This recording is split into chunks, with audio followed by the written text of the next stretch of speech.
नमस्कार, सभी का स्वागत है। इस वक्त की बड़ी खबर दरभंगा से आ रही है। दरभंगा पुलिस ने फिर एक बार कमाल करके दिखला दिया है। जहां पर कटिहार तक पहुंची है दरभंगा पुलिस। डिक्की से चोरी किए गए 1,10,000 रुपए लाख बरामद किए गए हैं और पूरे बिहार में सक्रिय गैंग की तलाश चल रही है। दरभंगा जिला के नेहरा थाना क्षेत्र में मोटरसाइकिल की डिक्की से चोरी किए गए 1,10,000 रुपए की गुत्थी दरभंगा पुलिस ने सुलझा ली है। तकनीकी एवं वैज्ञानिक अनुसंधान, सीसीटीवी फुटेज और मानवीय सूचना के आधार पर पुलिस ने चोरी की पूरी रकम बरामद कर ली है। हालांकि मामले की दोनों आरोपी अभी फरार हैं और उनकी गिरफ्तारी के लिए लगातार छापेमारी की जा रही है। एसडीपीओ बेनीपुर बासुकीनाथ झा ने प्रेस वार्ता में बताया कि 23 जुलाई 2026 को धरोरा निवासी एवं सीएसपी संचालक शाह जदयू नेता हेमंत कुमार राय ने नेहरा थाना में आवेदन देकर बताया कि उन्होंने पंजाब नेशनल बैंक की नेहरा शाखा से 1,10,000 रुपये निकासी किया। राशि मोटरसाइकिल की डिक्की में रखकर वह हावी भोआर स्थित अपने सीएसपी केंद्र जा रहे थे। रास्ते में लुलुआ के पास भोजन करने के लिए होटल में रुके। लौटने पर देखा कि डिक्की से पूरी नकदी चोरी हो चुकी थी। इस संबंध में नेहरा थाना कांड संख्या 103/2026 दर्ज कर वरीय अधिकारियों को निर्देश पर विशेष पुलिस टीम गठित की गई।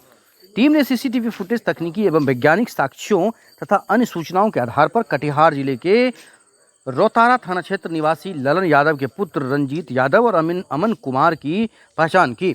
इसके बाद दरभंगा पुलिस ने कटिहार के रोतारा थाना क्षेत्र में दोनों आरोपियों के संभावित ठिकानों पर छापेमारी किया। दोनों आरोपी के घर से फरार मिले, लेकिन रंजीत यादव के घर की विधिवत तलाशी के दौरान गोदरेज अलमीरा से चोरी की गई पूरी 1,10,000 की राशि बरामद कर जब्त कर ली गई है। एसडीपीओ बासुकीनाथ झा ने बताया कि प्रारंभिक जांच में यह गिरोह बिहार के विभिन्न जिलों समेत कई स्थानों पर सक्रिय होने की जानकारी मिली है। उन्होंने कहा कि दरभंगा जिले के मनीगाछी, नेहरा, घनश्यामपुर, बिरोल, बहेरी और बंडगांव और कुशेश्वर स्थान थाना क्षेत्रों में यह गैंग कई घटनाओं को अंजाम दे चुका है। हालांकि पुलिस ने अधिकांश मामलों में चोरी की रकम बरामद करने में सफलता हासिल की है। आपको याद होगा कि बहेरी थाना प्रभारी जो सूरज गुप्ता हैं, वो भी वहां जा करके कहीं ना कहीं पैसा बरामद करके लाए थे और अपराधी फरार हो गया था। आइए इंटरव्यू सुनाते हैं बासुकीनाथ झा ने क्या कहा है। वहीं आपको बता दें कि नेहरा थानाध्यक्ष मोती कुमार, एसआई नीलेश कुमार, एसआई रविशंकर कुमार तथा सिपाही दीपक कुमार सहित विशेष पुलिस टीम ने इस कार्रवाई को अंजाम दिया।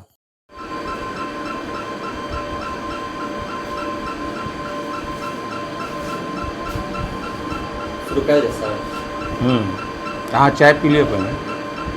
ठीक है, सर आज प्रेस कॉन्फ्रेंस आपके द्वारा किया गया है नेहरा थाना में, क्या कुछ मामला है सर?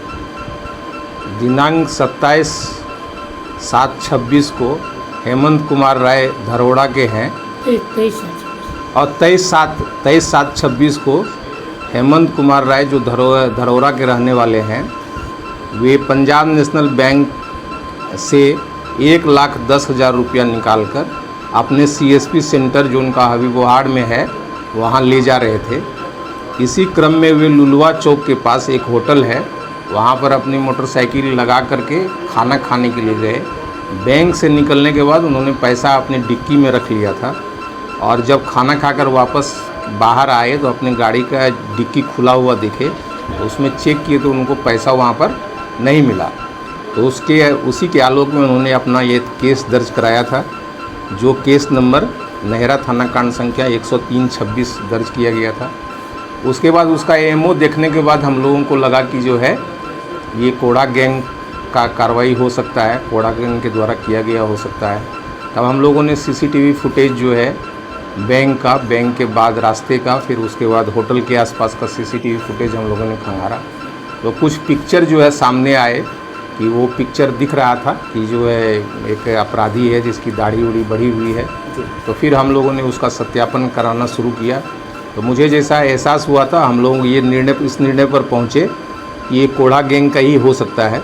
तो फिर हमारी टीम जो है, इसमें एक विशेष टीम हम लोग गठित किए थे, जिसमें थानाध्यक्ष थे और नीलेश थे और आईओ थे, इसके कांड के आईओ भी थे। सबको हम लोगों ने भेजा वहाँ पर। वहाँ कटिहार लोकल पुलिस के सहयोग से उस आदमी की पहचान हुई कि कौन आदमी है ये। फिर उसके घर पर छापामारी किया गया और छापामारी करके जो पैसा चोरी हुआ था वो सारा चोरी का पैसा बरामद कर लिया गया। इन लोगों का कार्य सराहनीय है, जो अनुसंधान करता है, और थानाध्यक्ष और क्या कहते हैं नीलेश का, तो इसके लिए जो है इनको पुरस्कृत करने के लिए हम लोग लिखेंगे। सर 4 दिन के अंदर तो रुपया बरामद हो गया, लेकिन जो चोर ने चोरी किया था सर उसका कोई पता चला क्या?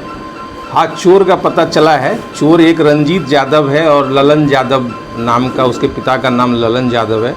दूसरा अमन कुमार, पिता ललन यादव है। तो ये कोढ़ा गैंग का एमओ है कि वो अपना नाम और पिता का नाम बदलते रहता है। उसका जब सत्यापन हो जाएगा, घर तो हम लोग आइडेंटिफाई कर लिए हैं, तो उसको भी हम लोग गिरफ्तार कर पाएंगे। क्या सर ये गैंग इससे पहले भी इस क्षेत्र में इस तरह का घटना करता था? इसके पहले भी बेहड़ी में एक गैंग किया था, बिरोल में भी एक गैंग किया था, वहाँ भी हम लोगों ने पैसा बरामद किया था। बिरोल से में भी पैसा बरामद हुआ। बेहड़ी में किया था तो बेहड़ी में भी हम लोगों ने पैसा बरामद किया। अब हम लोग इसका एक डाटाबेस तैयार कर रहे हैं। उस डाटाबेस को हम लोग अपने पुलिस अनुसंधान में जब कोई ऐसी घटना होगी तो हम लोग लाएंगे। उसके आधार पर फिर उद्भेदन, नया कांड का उद्भेदन करने का हम लोगों ने बैंक की सुरक्षा के लिए एक तरीका बताया है कि बैंक में आप चेकिंग करने जाएं तो कोढ़ा गैंग को ध्यान में रख करके किस तरह से चेकिंग की जाए बैंक की, उसका भी निर्देश हम लोगों ने सभी थानाध्यक्ष को दिया है। सर ये गैंग जिस हिसाब से इस क्षेत्र में विभिन्न थाना क्षेत्र में जाके चोरी का अंजाम देता है, क्या इस गैंग पे कठोर कार्रवाई नहीं की जा रही है, जिसके कारण उनका मनोबल बढ़ता रहता है और आए दिन इस तरह का घटना करता रहता है? ये गैंग पूरा हिंदुस्तान में कार्यरत है और उसके लिए मैंने मुख्यालय लेवल पर भी एसटीएफ भी काम कर रही है। तो सारा काम हो रहा है। पहले इतनी रुपये की बरामदगी संभव नहीं थी जब इस गैंग के द्वारा चोरी होता था। अब उसका जो है हम लोग उसके पीछे लगे हुए हैं, इसी कारण से रुपया भी बरामद हो जा रहा है। सर जिस तरह से जिन आदमी का पैसा छीना गया वो जदयू से भी हैं, जदयू नेता है, तो जिस तरह से पुलिस ने फिल्मी स्टाइल में पैसा को बरामद किया है, क्या आम आदमी के साथ इस तरह का घटना होगा तो इसी तरह से फिल्मी स्टाइल में उसका भी पैसा रिकवर किया जाएगा? ये जदयू के हैं, ये आप अभी बता रहे हैं, हमको उसी से सूचना मिला कि जदयू के हैं। हमारे लिए तो ये कंप्लेनेंट थे। हम जब विधि व्यवस्था ड्यूटी में दरभंगा में थे तभी इनका फ़ोन गया था मेरे पास और मैंने फ़ोन पर ही सारा कार्रवाई आरंभ करवा दिया था। मुझे तो उस समय एफआईआर की कॉपी भी नहीं मिली थी। उनका पैसा गायब हुआ था और उन्होंने मुझे फ़ोन पे सूचना दिया था। तो फ़ोन के सूचना पर ही एक आम आदमी की जैसी सूचना प्राप्त होती है उसी तरह से उनकी सूचना प्राप्त हुई थी। उसी पर कार्रवाई हम लोगों ने किया। मैं इस कांड का प्राथमिकी चूँकि चोरी से रिलेटेड था तो चूँकि चोरी का केस इंस्पेक्टर देखते हैं तो प्राथमिकी आज मैंने देखा है, तब उसमें वो लिखा हुआ है कि वो जदयू से पहले थे। इससे पहले मुझे कोई जानकारी नहीं थी। आम आदमी की तरह ही सूचना पर कार्रवाई हुई है उसका। Thank you.